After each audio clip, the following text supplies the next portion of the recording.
Hello friends, I'm Joita Shah, clinical psychologist. Welcome to Mushkil Ashan, and today we discuss about resilience.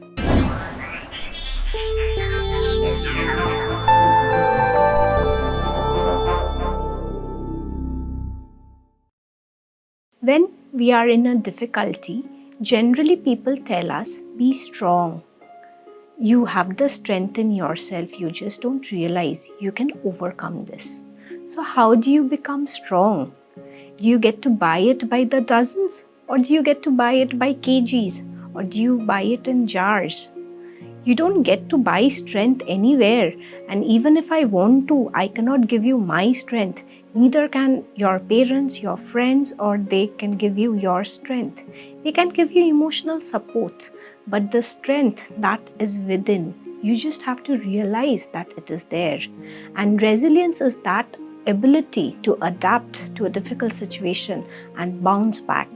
And believe me, all of us have it within ourselves. We just need to realize it. If we see from an academic point of view, resilience of three kinds: inherent, adapted, and learnt. When a small child falls down, he or she wants to be picked up or starts crying. But still, the child persists and learns walking. That is due to the inherent resilience. If that was not within the child, maybe the child would have never learned walking. Every time he fell down, he would ask to be picked up or he would start crying. So that part of the resilience is there somewhere. It is genetically embedded. The adapted resilience is when you face a new situation, the first breakup, the first time you lose your job, the first disillusionment, the first hurt. Then you adapt yourself to the situation and you learn new methods to adapt to this situation. This is the adapted resilience. And learned resilience is you faced the situation earlier, the way you've coped with the situation, you've learned from it, and you use the same principles to cope the second time. That is the learned resilience. If we see from a scientific point of view, resilience is related, rather correlated to your personality. We'll discuss a very interesting study over here. There was a study done on physicians. It was an Australian study where they studied resilience and certain personality parameters.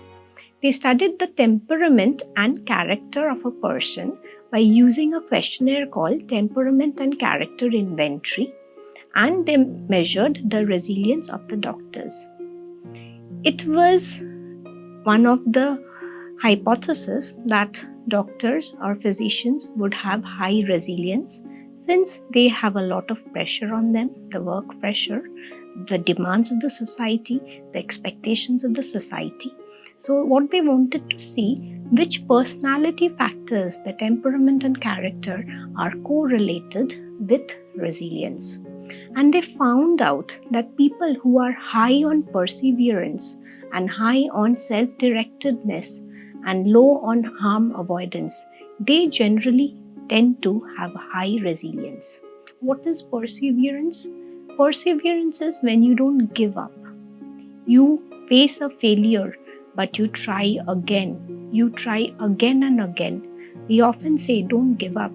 Go on doing what you want to achieve. You'll achieve it someday. So people who are high on perseverance, they do not give up. They go on trying until they succeed. High on self-directedness means that these people have a calling of their own where they can take their own decisions and they are motivated to stick to their own plans. And low on harm avoidance means that they are of a less anxious nature. So generally these character and temperament qualities are associated or correlated with resilience. So when you know you can persevere, you can go on, and you have a direction, you can create your own pathway, and you do not get too anxious. You know you have a good resilience power and you can bounce back from any situation. So how can you grow on resilience? It's not something that you go and buy, and it's not something that you can inculcate over one day. It's a practice. And how do we start this practice? This practice is, firstly, you have to be positive towards yourself. When we talk about our body, we talk about our diet, what we feed the body. Similarly, when you want to grow your resilience, it depends on what do you want to feed your mind. You have to be positive about yourself. Don't be too harsh on yourself. Don't think of yourself as a Wonder Woman or a Superman, that you'll be always correct. You might take a wrong decision. You might do it wrong. But you can again try and do it in a better way. So instead of being very harsh on yourself, you see where you're doing it wrong and mend your ways. Don't give yourself negative feedback always. Similarly, you have to go on trying if you want to build on your resilience. And you need to take care of your physical health. Generally, when we are through a difficult situation, we do not feel hungry, our appetite is less, we do not sleep properly. Due to the anxiety, we are awake late nights, we are overthinking, we think it's the end of the world and how we will come out of this. If you're not physically strong enough, you cannot even fight it psychologically. So you need to take care of your physical strength too.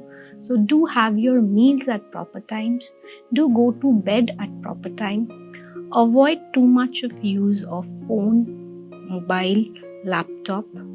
Avoid thinking too much about the incident or the crisis. You need some me time too. Certain period of the day, keep for things which you enjoy. If you're too engrossed in the problem, believe me, you won't come up with the solution. You'll start feeling more negative. So if you take these steps, you'll see that you can cope with that situation. Do not give up. Keep faith.